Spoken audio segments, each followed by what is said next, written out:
ఏదో నడుస్తుంది, ఇంకా ఏదో నడుస్తుంది. మే 4కి రష్యన్ మిజైల్స్ భారత్లకు అడుగుపెట్టినాయి. 63,000 కోట్ల డీల్ రఫేల్తో ఊకినే భారత్ ప్రధాని సంతకం పెట్టలే. డిఆర్డిఓ ఇప్పటికీ ఒక అడ్వాన్స్ అండర్ వాటర్ నావల్ మైన్ని టెస్ట్ చేసింది. Something is still fishy. National wide security drills నడుస్తున్నాయి. ఐఎన్ఎస్ విక్రాంత్ అరేబియన్ సీలా పైరాగాస్తున్నది. The birds are on the sky looking for an opportunity for another strike. వీళ్ళు మీకు ముగ్గురు సోషల్ మీడియాలలో కనబడకపోవచ్చు, వాళ్ళ నేమ్ పేర్లు కూడా ఏందో మీకు తెలియకపోవచ్చు. నేను సమంతకు అడుగుతున్నా, విజయ్ దేవరకొండను అడుగుతున్నా. సో ఐడియల్లీ విజయ్ దేవరకొండకు ఇంకా వీళ్ళకి అంటున్నా, మీ లెక్క మేకప్ వేసుకున్న వాళ్ళు కాదు. వాళ్ళు ప్యాకప్ చేస్తున్నారు పాకిస్తాన్. ఏం చేస్తున్నారు? ప్యాకప్ చేస్తున్నారు. మీ బ్రేకప్ మేకప్. మరి ఫ్రెండ్స్, ఈ డైలాగ్ వచ్చింది, నేను మళ్ళీ ఒకసారి సారీ చెప్తున్నా. ఇవన్నీ పీగుడు ముచ్చట్లు మాట్లాడు బంద్ చేయండి. మీకు సోషల్ మీడియాలో పోస్టులు పెట్టేటోళ్ళు కాదా వాళ్ళు? అర్థమైందా? ఛాతి పులాంచి భారత్ ఛాతి గర్వంగా నిలబడేటట్టు పనిచేస్తున్న వాళ్ళు. ఇవాళ వాళ్ళ శక్తి సామర్థ్యాలకు మనము దాసులం కావాలా? వాళ్ళు దాసులు కావాలా? వాళ్ళు రిటైర్ అయినాక కూడా నిజంగా చెప్పాలంటే దేశభక్తులు లెక్కనే పనిచేస్తారు. వాళ్ళ హానెస్టీకి ఎన్నిసార్లు పాదాభివందనం చేసినా తక్కువనే.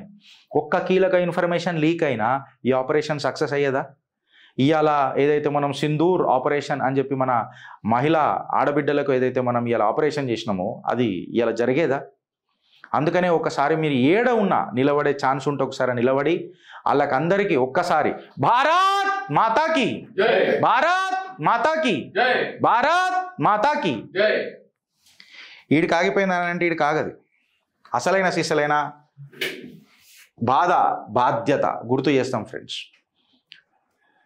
ఐశాన్య ద్వివేది, మన శుభం ద్వివేది వల్ల సతీమణి, ఆమె అన్నది, మా పగ ఖచ్చితంగా ఈ దేశ ప్రధాని తీర్చుకుంటాడు, ఆ నమ్మకం మాకున్నది.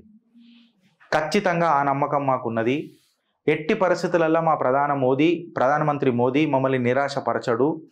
హీ విల్ అవెంజ్ పగ అనే ఒక విషయం ఖచ్చితంగా తీసుకుంటాడు అని చెప్పి ఉండే.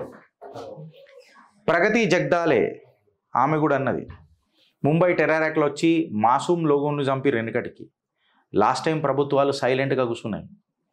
మాకు నమ్మకం ఉండే, మాకు అట్లీస్ట్ కొంచెమో గొప్పనో ఊరట కలిగింది అని చెప్పింది. ప్రియదర్శిని ఆచార్య కూడా చెప్పింది. ప్రియదర్శిని ఆచార్య కూడా అదే మాట అన్నది. ఆమె ఏమన్నది తెలుసా? ప్రియదర్శిని ఆచార్య, దరం పూచ్కర్ మారా థా, హమ్ దరం బతాకర్ మారేంగే. ఇంత పెద్ద మాట అన్నది. ఆ తల్లికి, అమ్మ మీకు జరిగిన అన్యాయాన్ని మేము తిరిగేయలేం, కాకపోతే మీరు ఇలా కంఠం లేపి భారత్ సైనికుల మీద నమ్మకం పెట్టుకొని అన్నారు కదా, దరం పూచ్కర్ మారాతా హా, లేకిన్ ఇలా రక్షక బలగాలు దరం బతాకర్ మారేంగే. భారత్ మాతాకి జై. ఇసుంటి గృహిణీలు ఆలాహలాన్ని కంఠం లాపుకొని బతుకుంటే, ఇగో ఇసుంటోళ్ళు, ఈమె పేరేంది, సుజాత సూరేపల్లి అంట, సింధూర్ అని పెడతారా? రక్తపాతమా అదా? అమ్మ నువ్వు ఒకసారి పాకిస్తాన్కి పోయి పెట్టుకోపోరా, అది మళ్ళీ సింధూర్ ఆడ. గీడెందుకు పీకుడు మాటలు మాట్లాడుతున్నావు తల్లి? అడిగి ఓ రాదు, ఆడ పోయి మాట్లాడుర్రు కదా. వైష్ణవి రాయ్ కూడా ఏదో మాట్లాడుతుంది. ఏందని అంటే హిందుత్వకి పేట్రియార్కి అనేదో మాట్లాడుతుంది ఈమె కూడా. ఈ సుజాత సూరేపల్లి వీళ్ళందరూ అంటే మూసీ నదిలలో చేపల పడదాం, ఏడబడితే ఏంది, తీసినాక ఎవడికి తెలియదు కదా, తింటే పోతుంది కదా అని నేను. అయితే ఇప్పుడు నేను ఏమంటున్నా అంటే, నేను ఫస్ట్ టైం నేను ఇప్పుడు వస్తున్నా ఇడికి, నేను ఆ మహిళామూర్తులను అడుగుతున్నా, మళ్ళీ ఇది మీకు అవమానం అనిపిస్తలేదా? మళ్ళీ ఈమె మీద ఏదైనా ఒక పల్లెత్తు మాట్లాడాలని మీకు అనిపిస్తలేదా? ఏడికి పోయింది మీ ఉక్రోషం అని అంటున్నా. దాడులు చేయడానికి వచ్చేస్తారు కదా ఇంట్ల మీదకి, వాళ్ళని అడుగుతున్నా. పీకనిక పదవులు తీసుకున్నారా అని అంటున్నా. మళ్ళీ వీళ్ళకు తిప్పి కొట్టే నైజాం లేదా? ఒకళ్ళు యుద్ధం అవసరమా అని చెప్పి యూట్యూబ్లలో చేస్తున్నారు కదా, ఆ మహిళా మూర్తిమణులను అడుగుతున్నా. ఏడవా మీ మోతబరి ఇవాళ లేస్తలేదు. పదవులతో వచ్చిన ఇక మళ్ళా గిరీష్ గాడు పడ్డాడు, పడలే గిరీష్ గాడు పడడు, బరాబర్ లేచిండు, ఇంకా గట్టిగా లేచి నిలబడతాడు. బ్రేక్ తీసుకున్నా, take a break, Kit Kat break తీసుకున్నా, గంతే గంతే, ఇంకేం ఉండదాడ. మళ్ళీ ఇలా ఎందుకు టార్గెట్ ఎత్తలేరా మీరంతా? దేశాని కోసం ఒక గంట పనిచేయర్రి, ధనం కోసం దేహం కోసం జిందగీ అంతా పనిచేసిర్రు, దేశం కోసం ఒక గంట పనిచేయరి, అట్లీస్ట్ నటన చేయర్రా. సిగ్గుదప్పినోళ్ళు ఆడు వారు అవసరమా అని పెడితే పల్లెత్తు మాట లేదువా, పల్లెత్తు మాట లేదు. మళ్ళీ యూట్యూబర్లను గుడ్డలు తీసి కొడతారన్న ముఖ్యమంత్రి. ఏమా ఇలా మీరే సమర్థించారు కదా పాకిస్తాన్ ఆక్యుపైడ్ కాశ్మీర్ మీద. మోదీ గారు మీరు విజృంభణ చేయరు అని అన్నారు కదా, మళ్ళీ పల్లెత్తి యాక్షన్ తీసుకుంటారు వాళ్ళ మీద. ఎందుకు మీకు అనుకూలంగా ఉంటారా నా ముఖ్యమంత్రి గారు?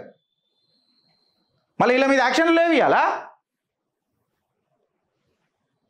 ఏదో కుచ్చిబి మాట్లాడాలి, కుచ్చిబి నడుస్తుంది, కుచ్చిబి నడుస్తుంది. ఇక్కడనే కాదు, ఈ డిఎన్ఏనే అంత, ఈ కాంగ్రెస్ వాళ్ళది ఈ డిఎన్ఏనే అంత. వెనకటికి ఈ పీకుడు మొగోడు బాలాకోట్ స్ట్రైక్స్ జరిగినప్పుడు కూడా ఆడ ఏం జరిగింది, పోయి స్ట్రైక్ చేసి వచ్చిరట బీజేపీ వాళ్ళు. పెద్ద పెద్ద మాటలు చెప్తారు, ప్రూఫ్లు చూపించిర్రా, ఆడ ఏం కాలేదట, వాళ్ళు ఏదో బుల్లెట్లు కొట్టిరట, 3 ఆవులు చచ్చిపోయినాయి అంటే హేళన చేసిండి ఇంట్లో పీనికెళ్ళా. గిసుంటోళ్ళు వీళ్ళతో ప్రాబ్లం నాకు. గాడ ఆగిపోయిందా అంటే రషీద్ అల్వి ఏం మాట్లాడతాడు చూడు, సిగ్గు తప్పినోడు. ఇప్పుడు ఈ నోట్లు ఏం చేయాలి, కాకరించి ఉంచాలా లేదు? గిల్లని మాట్లాడడానికి చేత కాదు వీళ్ళకి చేత కాదు. కార్యకర్తలను మాత్రం టార్గెట్ చేస్తారు. ఎందుకు? కట్టేసిన కుక్కలు కదా. గిల్లని అన్మను.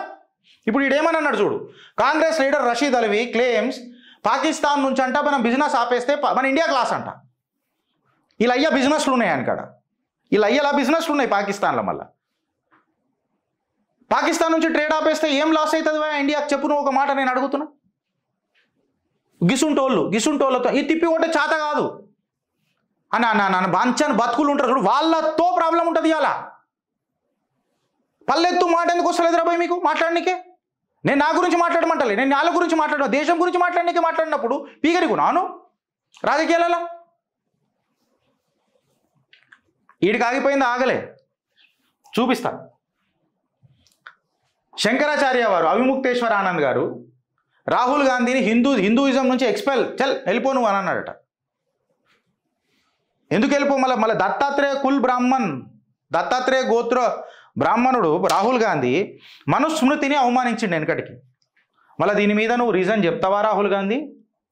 3 నెలల టైము అవిముక్తేశ్వర ఆనంద్జీ ఇచ్చిండు. మళ్ళీ చెప్పలేదట, హిందుత్వం నుంచి నేను బహిష్కరించేశాలా అని చెప్పేసిండు. మనుస్మృతి రేపిస్టులను ప్రొటెక్ట్ చేస్తుంది అని చెప్పి మాట్లాడిన మాటకు నువ్వు చెప్తావా సంజాయిషి, లేకపోతే జస్టిఫికేషన్ ఏమన్నా ఇస్తావా చెప్పు అని అన్నాడు. బెంగాల్ గవర్నర్ కూడా ఒక క్లియర్ కట్గా ప్రెసిడెంట్ రూల్ ఆర్టికల్ 356 సైడు ఎట్లా బెంగాల్ని తీసుకోవాలా, ఈ చాలా ఏవైతే పొలిటికల్ కిల్లింగ్స్ నడుస్తున్నాయో బెంగాల్లో అనేది ఒక డిస్కషన్ భారతదేశంలో చాలా తీవ్ర స్థాయిలో నడుస్తుంది ఫ్రెండ్స్. రేపు దీన్ని కవర్ చేయడానికి కొంచెం మనం ప్రయత్నం చేద్దాం.